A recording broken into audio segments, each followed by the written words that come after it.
Hello everybody, assalamu alaikum. Welcome to my channel English Analysis with Shah Alam. তো আজকে আমি একটি topic নিয়ে আলোচনা করতে যাচ্ছি, তা হচ্ছে দ্য স্ট্রাকচার অফ টেন্সের গঠন নিয়ে। তো আজকের ভিডিওটি সাধারণত ছোট বড় সবার জন্যই। আমি আমার টিউশন লাইফে আমি যখন বিভিন্ন ধরনের কোচিংয়ে ক্লাস নেই এবং যখন সিনিয়রদের স্টাডি করাই বা টিচিং দেই, তো তখন আমি দেখছি যে অনেক সিনিয়র আপু বড় ভাইয়েরা সেন্টেন্সের স্ট্রাকচার ভালোভাবে না জানার কারণে বিভিন্ন ধরনের টেন্স ধরতে পারতেছে না এবং ভার্বের গঠন না জানার কারণে টেন্স পারতেছে না, টেন্সের স্ট্রাকচার বুঝতেছে না। এবং অনেক চাকরিজীবী প্রার্থীরা আছে যারা অনেক আগে ক্লাস 9-10-এ হয়তো ইন্টারমিডিয়েটে সেন্টেন্স বা টেন্সের স্ট্রাকচারগুলো স্টাডি করছে, কিন্তু এখন ভুলে গেছে। বাট এখন তারা পুনরায় পড়তে যখন যায় তখন মনে রাখতে পারতেছে না। তো আমি এই দ্য স্ট্রাকচার অফ টেন্সের ডিসকাস করার আগে কিছু কথা বলবো। সেটা হচ্ছে যে আজকের ভিডিওতে একটু লং হবে। ভিডিওটি লং হওয়ার বিশেষ কারণ হচ্ছে আমি পুরো আমাদের যে 12টা টেন্স আছে সেই টেন্সের স্ট্রাকচারগুলো দেখানোর চেষ্টা করব। তবে আপনি যেরকম স্টুডেন্ট হন না কেন, যদি আপনি অ্যাডভান্স লেভেলের হন তো সো গুড, আর যদি আপনি খুবই বিগিনিং লেভেলের স্টুডেন্ট হয়ে থাকেন যে 12টা টেন্সের স্ট্রাকচার আপনি শিখতে আসছেন এবং এই ভিডিওটি দেখতেছেন, তো তার আগে আপনার টেন্সের স্ট্রাকচার জানার আগে আপনার সর্বপ্রথম যে এলিমেন্টসগুলো জানতে হবে সেটা হচ্ছে এরকমভাবে। ফার্স্ট আপনার জানতে হবে structure of sentence. Structure of sentence, একটা সেন্টেন্সের স্ট্রাকচার হচ্ছে subject plus verb plus object অথবা এক্সটেনশন। তো সাবজেক্টের পরে ভার্বটি সবসময় থাকবে, অবজেক্টের জায়গায় অবজেক্ট হতে পারে, এক্সটেনশন হতে পারে, কমপ্লিমেন্ট হতে পারে, অ্যাডভার্ব হতে পারে, অ্যাডজেক্টিভ হতে পারে। কিন্তু সেন্টেন্সের স্ট্রাকচার যখন আমরা পড়বো তখন সাবজেক্টের পরে ভার্ব থাকবেই, এটা কিন্তু আমাদের মিস নাই। তাহলে এই ভার্বটি যে বিভিন্ন ধরনের রূপ নিচ্ছে, একবার প্রেজেন্ট টেন্স, একবার পাস্ট টেন্স, একবার future tense, present perfect, past perfect, future perfect, এটাই মূলত টেন্সে ডিসকাস করা হয়েছে। এখন আমি যদি টেন্স নিয়ে দুটি কথা বলি যে ওকে, স্ট্রাকচার অফ সেন্টেন্সটি আপনি জানার পরে আপনার যেটা জানতে হবে সেটা হচ্ছে আপনার ভার্ব সম্পর্কে জানতে হবে। আর ভার্ব সম্পর্কে যদি আপনি একটু বিগিনিংও জানেন, মানে শুধু জাস্ট টেন্সের স্ট্রাকচারটা ধরার জন্য এবং মনে রাখার জন্য, সেক্ষেত্রে আপনার ভার্বের অক্সিলিয়ারি যে ভার্বটা আছে, মানে হেল্পিং ভার্ব আছে, সেই হেল্পিং ভার্বের খুব ভালোভাবে জানতে হবে। এবং হেল্পিং ভার্বের জন্য V1, V2 এবং V3 এই ফর্মটাকে আপনার জানতে হবে। ওকে, তারপরে আপনার যে বিষয়টা সবচেয়ে বেশি মাথায় গুরুত্ব দিতে হবে যে টেন্স মূলত আসলে 3 প্রকার নাকি 2 প্রকার। যদি একটু আমি ডিসকাস করার চেষ্টা করি যে টেন্স কি 2 প্রকার নাকি 3 প্রকার। আমি এখানে একটা স্ট্রাকচার লিখেছি বা একটা ডেফিনেশন লিখেছি টেন্সের জন্য। The tense is the change of form in verb to express the time of an action. এখানে বলছে যে টেন্স হচ্ছে একটি পরিবর্তন অফ ফর্ম, ভার্বের পরিবর্তনকে জেনারেলিভাবে টেন্স বলে। টু এক্সপ্রেস, যেটা কী করে এক্সপ্রেস করে, দ্য টাইম অফ অ্যাকশন, যেটা সময় বা কাজের অ্যাকশনটা কী করে আমাদের এক্সপ্রেস করে। তাহলে আমরা ছোটোকাল থেকে যেই ব্যাপারটা শিখলাম আর কি, যে ভার্বের ক্রিয়া সম্পন্ন হওয়ার সময়কে টেন্স বলে এবং বিভিন্ন বইতে আমাদের ছোটোকাল থেকে লেখা আমরা পাইছি, কিন্তু এই গঠনটা সম্পূর্ণরূপে ভুল। বাট আমাদের বাংলা ভাষায় 3টে কাল আছে, প্রেজেন্ট মানে বর্তমানকাল, অতীতকাল এবং ভবিষ্যৎকাল। এইটার সাথে তাল মিলিয়ে বা এর প্রাসঙ্গিক আমরা বলতে গিয়ে গ্রামারের ভাষায় বা ইংলিশ গ্রামার বা ইংলিশ সাহিত্যটাকে আমরা 3টি কালে চিন্তা করতে পারি। ইংলিশ যে ভার্বটা বা কালটাকে প্রেজেন্ট টেন্স, পাস্ট টেন্স এবং ফিউচার টেন্স। কিন্তু মূলত যেহেতু টেন্স আমাদের ভার্বের ফর্ম চেঞ্জ করে, আমরা জানি ভার্বের ফর্ম শুধুমাত্র প্রেজেন্ট ফর্ম আর পাস্ট ফর্মে হয় এবং পাস্ট পারফেক্ট ফর্ম হয়, কিন্তু ফিউচার ফর্ম তো নাই। সো দ্যাট টেন্স হচ্ছে আমাদের 2 প্রকার, present tense and past tense. Future tense বলতে কোনো টেন্স নাই। এই ব্যাপারটা নিয়ে আমি অন্য একটা ভিডিওতে ফুলি ডিসকাস করার চেষ্টা করব। ওকে, তাহলে আমরা দেখব যে আপনার টেন্স জানতে গেলে বা টেন্স শিখতে হলে যে অক্সিলারি ভার্বটা জানা দরকার, সেই অক্সিলারি ভার্বটা আপনি কিভাবে শিখবেন, এটা শেখা কতটুকু জরুরি, ঠিক আছে? ওকে, আমরা জানি টেন্স হচ্ছে মূলত কত প্রকার। টেন্স হচ্ছে মূলত 3 প্রকার। প্রথম হচ্ছে আমাদের প্রেজেন্ট টেন্স, পাস্ট টেন্স এবং future tense. Okay, future tense, present tense, past tense এবং ফিউচার টেন্স।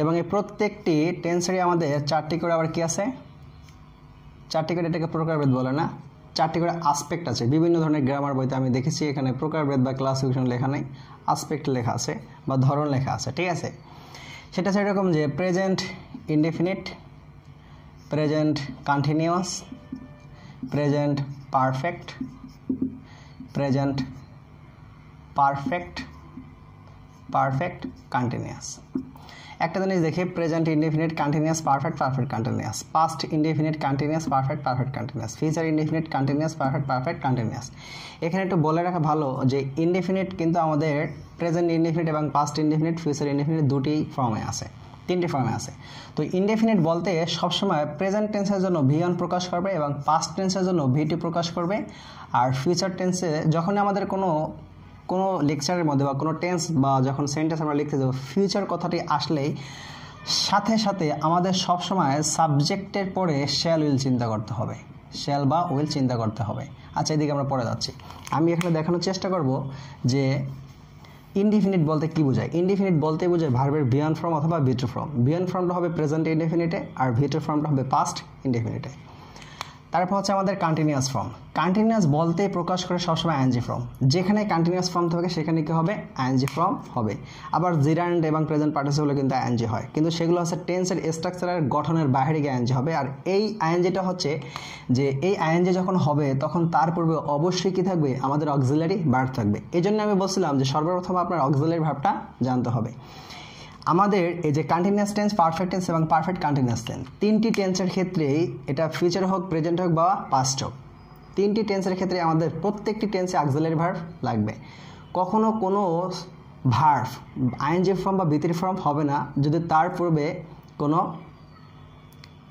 হেল্পিং ভার্ব বা অক্সিলারি ভার্ব না থাকে তাহলে আপনি একটি ভার্ব আছে ভি1 ফর্মে তাকে আইএনজি করার জন্য অক্সিলারি ভার্ব প্রয়োজন একটি ভার্ব আছে পারফেক্ট মানে হচ্ছে ভি3 একটি ভার্ব আছে ভি3 ফর্মে তাকে যদি আপনি টেন্সের স্ট্রাকচার অনুযায়ী লিখতে চান তাহলে তাকে পারফেক্ট টেন্সে লিখতে হবে এবং তার পূর্বে have has had shall have will have লিখতে হবে এই আইএনজি ফর্ম লিখতে গেলে আপনি am is are was are shall be will be লিখতে হবে এবং পারফেক্ট কন্টিনিউয়াস যখন আপনি লিখবেন একটা ভার্ব হবে ভার্বের ভি3 ফর্ম আরেকটা ভার্ব হবে ভার্বের আইএনজি ফর্ম এর মানে পারফেক্ট কন্টিনিউয়াস টেন্স আপনার পারফেক্ট ফর্মও থাকবে এবং ভার্বের আইএনজি ফর্মও থাকবে আপনি বুঝতে পারছেন পারফেক্ট করার জন্য ভি3 প্রয়োজন হেল্পিং ভার্ব প্রয়োজন এবং কন্টিনিউয়াস করার জন্য কি হেল্পিং ভার্ব প্রয়োজন আমি টোটাল যে বিষয়টা আপনাদের বোঝানোর চেষ্টা করছি যে ইনডেফিনিট বলতে ভি1 বা ভি2 ফর্মকে প্রকাশ করে তাহলে ভি1 এবং ভি2 ফর্মটা আসলে কোথা থেকে আসছে বা ভি3 ফর্মটা কোথা থেকে আসছে এই জন্য আপনার যেই ফর্মটা জানতে হবে সেটা হচ্ছে যে ভার্ব এর কনজুগেশন অফ ভার্ব যেটা কনজুগেশন অফ ভার্ব এই যে কনজুগেশন অফ ভার্ব এই ফর্মটা আপনার জানতে হবে কনজুগেশন ভার্ব আছে স্ট্রং ভার্ব এবং উইক ভার্ব বা রেগুলার ভার্ব অথবা ইরেগুলার ভার্ব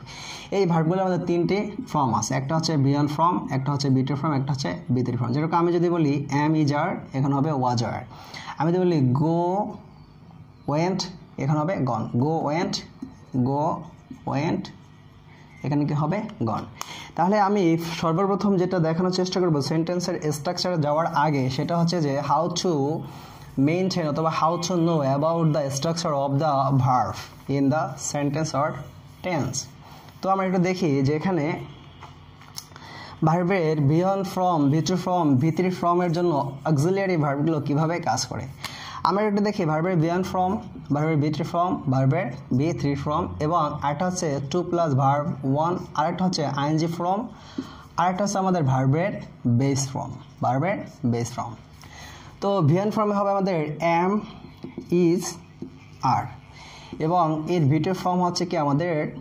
ওয়াজ এবং ওয়ার এবং এর ভি3 ফর্ম হচ্ছে কি আমাদের বিন এবং এর আইএনজি ফর্ম হচ্ছে প্রত্যেকটা আইএনজি ফর্ম ইনফিনিটিভ মানে 2+ ভার্ব মানে এটাগুলো ইনফিনিটিভ টু বি আর লাস্ট হচ্ছে আমাদের আইএনজি ফর্ম এটা হবে বিইআইএনজি বিং আর বেস ফর্ম হবে শুধু বি তাহলে এখান থেকে আমরা কি শিখলাম এখান থেকে আমরা শিখলাম এই বিষয়টা যে যখন আমরা সেন্টেন্সে অক্সিলারি ভার্বগুলো ইউজ করব প্রেজেন্ট কন্টিনিউয়াস টেন্সে আমরা অ্যাম ইজ আর ইউজ করব পাস্ট কন্টিনিউয়াস টেন্সে আমরা ওয়াজ আর ইউজ করব এবং পাস্ট পারফেক্ট টেন্সে আমরা বা প্রেজেন্ট পারফেক্ট টেন্স অথবা ফিউচার পারফেক্ট টেন্সে আমরা বিন ইউজ করব আর যখন আমরা যদি আপনাকে বলা হয় যে এম এর ইনফিনিটিভ কি আপনার বলতে হবে টু বি ওয়াজ এর ইনফিনিটিভ কি আপনার বলতে হবে টু বি যদি আপনাকে বলা হয় ওয়ার এর ইনফিনিটিভ কি আপনি বলতে হবে টু বি যদি আপনাকে বলা হয় এম ইজ আর ওয়াজ আর এর আইএনজি ফর্ম কি আপনি বলতে হবে being am is are was R ING form হচ্ছে কি আমাদের বিং। আপনাকে যদি বলা হয় যে ওয়াজ, বিন, ওয়ার, এম, ইজ, আর, এর বেস ফর্ম কি? নট বিয়ন্ড ফর্ম বা প্রেজেন্ট ফর্ম, এর বেস ফর্ম কি? বেস ফর্ম হবে বি। এই বেস ফর্মটা আপনার কোথায় কাজে লাগবে? যখন আপনি ফিউচার টেন্স করবেন। ফিউচার টেন্সে যখন আপনি লিখবেন যে সাবজেক্ট প্লাস শ্যাল বা উইল, তাহলে শ্যাল এবং উইলের পরে আপনি বেস ফর্ম লিখতে হবে, মানে শ্যাল বি, উইল বি হবে। ওকে, আমরা সর্বপ্রথম একটা স্ট্রাকচার দেখব সেন্টেন্সের, যে একটি সেন্টেন্স বিভিন্ন ধরনের সেন্টেন্স বা টেন্সে কিভাবে আমাদের যেতে পারে। যদি আপনাকে বলা হয় যে I am a doctor, I am a doctor, এই সেন্টেন্সের মধ্যে অ্যাম হচ্ছে একটি প্রিন্সিপাল ভার্ব। আর যদি বলা হয় আই অ্যাম প্লেয়িং ফুটবল, তাহলে এখানে আরেকটা sentence I have played football. এখানে আমরা চেষ্টা করি বা খেয়াল করি যে এখানে কি হয়েছিল। এখানে ব্যাপারটা ঘটছে এরকমভাবে, আই অ্যাম আ ডক্টর, অ্যাম হচ্ছে একটি ভার্ব, আর এখানে অ্যাম প্লেইং হচ্ছে দুটি ভার্ব, হ্যাভ প্লেড হচ্ছে দুটি ভার্ব। তো আমাদের ব্যাপারটা হচ্ছে এরকমভাবে যে ভার্বের যদি একটি সেন্টেন্সে বা একটি টেন্সের মধ্যে বা একটি সেন্টেন্সের মধ্যে শুধুমাত্র একটি ভার্ব থাকে, সেটা হবে আমাদের প্রিন্সিপাল ভার্ব। কি ভার্ব হবে? Principal verb. ভার্বের ক্লাসিফিকেশনের মধ্যে আমি না গেলাম, এটার বিশাল বড় একটা টপিক ডিসকাস করতে হবে অ্যানাদার কোনো ভিডিওতে। আই অ্যাম প্লেয়িং ফুটবল, এখন দেখেন এখানে কিন্তু এখানে ব্যাপারটা এরকম ছিল যে প্লে একটা ভার্ব ছিল, প্লে কি ছিল? একটা ভার্ব ছিল। তাহলে আই অ্যাম প্লেয়িং, প্লে ভার্বকে আপনি কি করলেন? আইএনজি করলেন। কখনোই কোনো সেন্টেন্সের মধ্যে বা টেন্সের মধ্যে যদি আপনি বারোটি টেন্সের স্ট্রাকচার অনুযায়ী কোনো সেন্টেন্স লিখতে চান, সাবজেক্টের পরে ভার্ব ইউজ করতে চান এবং সাবজেক্টের পরে যদি আপনি আইএনজি ইউজ করতে চান, তার পূর্বে অবশ্যই কী লাগবে? আমাদের একটি অক্সিলারি ভার্ব লাগবে। তাহলে আইএনজি করার জন্য এবং ভার্বকে ভিতরে ফর্ম করার জন্য অক্সিলারি ভার্ব কী করবে? আপনাকে হেল্প করবে। এখানে প্লে ছিল একটি ভার্ব, প্লে থেকে হয়ে গেল প্লেড, তাহলে এখানে হ্যাভ হচ্ছে একটি অক্সিলারি ভার্ব। এখন দেখেন যদি ব্যাপারটা এরকম বলা হয় যে I have a football, I have a football, তাহলে এখানে হ্যাভটা হচ্ছে একটি প্রিন্সিপাল ভার্ব, কারণ সেন্টেন্সের মধ্যে শুধুমাত্র একটি ভার্বই আছে। ওকে, দেন আমরা দেখব এখন সেন্টেন্সের স্ট্রাকচার এবং টেন্স এক্সাম্পল। ওকে, আমরা একটু দেখি যে সেন্টেন্সে এটা কীভাবে ইউজ হলো। তো আমাদের প্রথমে দেখব প্রেজেন্ট টেন্স। কী টেন্স দেখব? Present tense. তো প্রেজেন্ট টেন্সের স্ট্রাকচারগুলো কী কী? প্রথম হবে সাবজেক্ট, তারপর হবে ভার্বের বিয়ন্ড ফর্ম, তারপর হচ্ছে অবজেক্ট অথবা এক্সটেনশন। কখনো শুধু অবজেক্ট লেখা যাবে না, আপনার অবশ্যই লিখতে হবে অবজেক্ট অথবা এক্সটেনশন। তারপর হচ্ছে সাবজেক্ট প্লাস এম, ইজ, আর। তারপর দেখেন এই বিয়নটা আপনি এখানে লিখে দিবেন। তারপরে কি করতে হবে? যে এখানে অ্যামেজার আছে, তাহলে বিয়নকে কি করতে হবে? আইএনজি করতে হবে। This is the system of how to make a sentence structure. তারপর হচ্ছে আমাদের অবজেক্ট অথবা এক্সটেনশন। তারপর হচ্ছে আমাদের সাবজেক্ট প্লাস, এখানে আপনি কি লিখবেন? হ্যাভ লিখবেন অথবা হ্যাজ লিখবেন। যখন হ্যাভ হ্যাজ চলে আসবে তখন মনে করতে হবে ভার্বের ভিতরে ফর্ম আসবে প্রেজেন্ট পারফেক্ট টেন্সে। তারপর হচ্ছে আমাদের সাবজেক্ট প্লাস হ্যাভ বিন অথবা হ্যাজ বিন, তারপর হচ্ছে ভার্বের ভিতরে ফর্ম যেহেতু এটা present perfect continuous tense, continuous শব্দই হচ্ছে আইএনজি। কন্টিনিউয়াস হলে কি হবে? আমাদের আইএনজি হবে। তাহলে এখানে একটু দেখে আমরা চেষ্টা করি বোঝার যে সেন্টেন্সের নামের সাথে টেন্সের স্ট্রাকচার মিল আছে কিনা। দেখেন ইনডেফিনিট মানে হচ্ছে বলছিলাম ভিয়ন, তাহলে প্রেজেন্ট ইনডেফিনিট এটা হচ্ছে ভিয়ন। প্রেজেন্ট কন্টিনিউয়াস, কন্টিনিউয়াস মানে হচ্ছে আইএনজি। অ্যামেজার হচ্ছে প্রেজেন্ট, এ হচ্ছে কন্টিনিউয়াস। আর প্রেজেন্ট পারফেক্ট হ্যাভ হ্যাজ হচ্ছে আমাদের প্রেজেন্ট, হ্যাভ হ্যাজ কি আমাদের প্রেজেন্ট, আর ভিতরে হচ্ছে কি আমাদের পারফেক্ট। হ্যাভ বিন অথবা হ্যাজ বিন এটা হচ্ছে আমাদের প্রেজেন্ট, আর আইএনজি ফর্ম হচ্ছে কি আমাদের কন্টিনিউয়াস ফর্ম। তাহলে দেখেন এই যে হ্যাভ হচ্ছে প্রেজেন্ট আর বিন হচ্ছে perfect, M, is, are, was, আর, বিন আমি বলেছিলাম, আর আইএনজি হচ্ছে কন্টিনিউয়াস। তাহলে present perfect continuous, present perfect continuous. তাহলে নামের সাথে সেন্টেন্সের স্ট্রাকচারে কী থাকবে? একটা মিল থাকবে। এবার আমরা এক্সাম্পল দেখি যে I play cricket, I play cricket, তাহলে এখানে ভার্বের কোন ফর্ম আছে? বিয়ন ফর্ম আছে। তাহলে এটা কি হবে? I am playing cricket, I have played cricket. তারপর আছে I have been playing cricket. Okay, I think বুঝতে পারছি আমরা এই স্ট্রাকচারগুলো সেন্টেন্সের। তারপরের এক্সাম্পলটা একটা আমরা দেখার চেষ্টা করব যে এখানে কিভাবে একটি সেন্টেন্স থেকে 4টি সেন্টেন্স হতে পারে যদি আপনি প্রেজেন্ট টেন্সের স্ট্রাকচারটা কি করতে পারেন একটু মাথায় রাখতে পারেন। ওকে, আমরা একটু দেখার চেষ্টা করি এখানে কি ঘটছে। দেখেন একটা সেন্টেন্স কমন যে I have a pen, I have a pen. এখন যদি আপনাকে বলা হয় এটা প্রেজেন্ট কন্টিনিউয়াস টেন্স কি, আপনি লিখবেন আই, তারপরে প্রেজেন্ট কন্টিনিউয়াস মানে কি সাবজেক্ট পরে এম এর ভার্ব, তাহলে আই অ্যাম, তারপরে ভার্বের সাথে আইএনজি যোগ মানে মেইন ভার্বের সাথে আইএনজি যোগ, তাহলে হ্যাভের সাথে আইএনজি করলে কি হয় having, I am having a pen. Clear? Okay, এখন যদি আপনাকে বলা হয় এই সেন্টেন্সটিকে প্রেজেন্ট পারফেক্ট টেন্স করো, তাহলে আপনার লিখতে হবে আই হ্যাভ, তারপরে এই হ্যাভের ভিতরে from had a pen. I think বুঝতে পারছেন যে আমরা স্ট্রাকচারের বাইরে সেন্টেন্স লিখতে পারবো না। প্রথম হচ্ছে সাবজেক্ট, তারপর হচ্ছে হ্যাভ অথবা হ্যাজ, এ হলো আমাদের হ্যাভস, আই এর পরে হ্যাভ বসে, তারপর হচ্ছে ভার্বের ভিতরে ফ্রম, এ হচ্ছে আমাদের হ্যাড। তাহলে আমাদের ভার্বের ভিতরে ফ্রম বলতে বোঝাচ্ছে মেইন ভার্বের ভিতরে ফ্রম, তাহলে এখানে হ্যাভ হচ্ছে কি আমাদের মেইন ভার্ব, এর ভিতরে ফ্রম হচ্ছে কি আমাদের হ্যাড। এখন যদি আপনাকে বলা হয় এই সেন্টেন্সটিকে আপনি প্রেজেন্ট পারফেক্ট কন্টিনিউয়াস টেন্স করেন, তাহলে প্রেজেন্ট পারফেক্ট লিখেন আই, তারপর সাবজেক্টের পরে কি হ্যাভ বিন অথবা হ্যাজ বিন।